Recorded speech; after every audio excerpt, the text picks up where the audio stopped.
أعوذ بالله السميع العليم من الشيطان الرجيم. بسم الله الرحمن الرحيم. الحمد لله رب العالمين والصلاة والسلام على أشرف المرسلين. السلام عليكم ورحمة الله وبركاته. mbokk yi ñu topp di ñu bàyyi xel ala kulli xaalin ñu ngi leen di nuyu, ñu ngi leen di siyaara, ñu ngi leen di ndokkee di leen jaajëfal ci topp ngeen ñu topp di ñaan suñu borom subhanahu wa taala mu booleen defal ñu yiw àdduna ak wow àllaaxira ala kulli xaalin. seen jotaay Asrar ki leen koy defal di seen mbokk Sëriñ Mamour Sylla Firdawsi Asrar ci seen bii di Firdawsi Asrar. ala kulli xaalin ñu ngi sàkku ci yéen ñi xam ay gën ngeen abonné incha allahu taala. tey ñu indil nag solo ba am solo boo xam ni lu jëm la ci boole ci diggante waay dencante wala ñaari waay àndandoo yoo xam ni seen diggante dafa am ak réeroo te yéwénal ko di lu baax a baax. mooy faida li islaahi bayna shawye waaye an taktubu hadi li ngay bind mooy nekk nii: bismillahi alladi yuwaswisu fi suduri naasi minal jinnati wan naas. moom ngay bind adat bi nga koy bind nag dama jumba bind ma ko sax muy 70 marra 70 fois.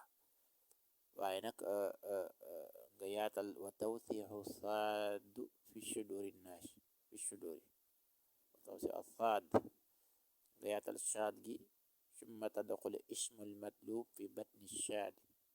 waaw fi batni shaad nga dugal nag turu matlub bi mooy yow mi nga xam ne yaay sàkku kiy jibo ak yow. bu dee yow soxna si yaay sàkku jibo ak sa borom kër mooy matlub bi. bu dee yow sa borom kër bi yaay sàkku jibo ak sa soxna mooy matlub bi. nga daal di dugal matlub bi ci biir te jiboo nag lu mat a sàkku la. loolu tax ma ni du ma joxe xeeti xam-xam yi am ne lu jëm ci ay nopp la ak yenn xam-xam yu bon yooyu du ma ko joxe. waaye bi nga xam ne jiboo la jëm moom mënees naa ko joxe ndax yooyu moom jiboo julli jiboo rek baax la jaamu yàlla. waaye dañuy wattu di ko jox nit mu ciy def lu defut. waaw loolu tax te boobaa yow aji jox ji dañ ci am wàccuwaay, dañ ci am responsabilité.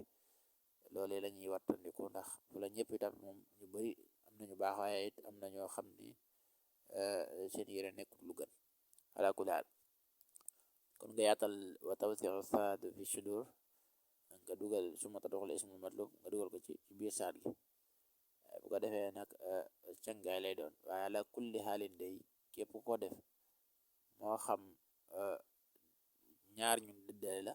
bu dee ñaar ñoo xam ni dañ leen a dëddale sax siro bi mën na koo dindi ndax kat dëddale yàq diggante ñaari doomu aadama ba ak juboo mënu ca am ñuy xuloo fu ñu toll. loolee seytaane moo koy def te seytaane ñaari nit lee doon wala muy jinne. te nag bi minal jinnati wan naasi lu jëm ci jinne ak nit moo xam jinne leen dëddale wala dañ leen boole ak ay jinne yu leen xañ jàmm wala nit yoo xam ni dañ ko booleek moom mu yàq seen diggante ci ay wax wala ci ay pexe yu mën a teg rek ala kulli xaalin fi suduri naasi minal jinnati wan naas da koy dindi ba mu set wicc. ndax am na ci ñoo xam ne dañ leen liggéey ba bu ñu gisee seen soxna dañ ko sax sentir. am na itam ñoo xam ne dañ leen liggéey ba bu ñu gisee seen borom kër duñ ko mën a xool, duñ am xol bu neex ci moom. yëpp jinne mën na ko def doomu aadama waaye itam nit itam mën na koo def moom moroomu nitam. ala kulli bu mu ci mën a doon rek soo ko bindee nga bind ko ci adat bii di sab'una mara muy 70 fois moom koy bind nga def ko saafara. gannaaw boo ko defee saafara nag nga ji sangu yow taalib bi mooy aji sàkku ji diirum 3 fan jàpp juróom-ñaar bu mu gargar nag sangu 3 fan. su ko defee day bu fekkee koo xam ne dañoo defan ci moom loo xam ne soxnaam bu ko xoolee rek xol bu jeex wala borom këram bu ko xoolee xol bu jeex wala sa àndandoo bi kat def nañ sa diggante am loo xam bu la xoolee xol bu jeexu ala kulli haal soo ko defee sangoo ko loolu dina daal dañ basit wicc. moo xam pexem jinne la wala pexem nit bu mu ci mën a doon daal minal jinnati wan naas bu mu ci mën a doon daal incha allahu taala yàlla dina ko dindam basit wicc ci kàttanu yàlla ak barke alquran al karim. ñu ngi koy laay bi rek di wax ne nag bu dee vidéo yi am na ci yéen njariñ ngeen abonné. yéen ñi abonné gut te ngeen di like vidéo yi ndax wax nañ loolu mooy may doole seen bi. ala kulli haal ñu ngi leen jéggul bu baax. ñu ngi jéggul nag am na ñu bari ñu jàmbat lu tax duñ def numéro waaye dañuy bañ di def numéro bi nit ñi dañuy jokk ci WhatsApp bi ñu leen yéex a tontu ndax jot gi moo bariwul. ñu ngi leen jéggul jërë ngeen jëf. asalaamaaleykum wa rahmatullah wa barakatu.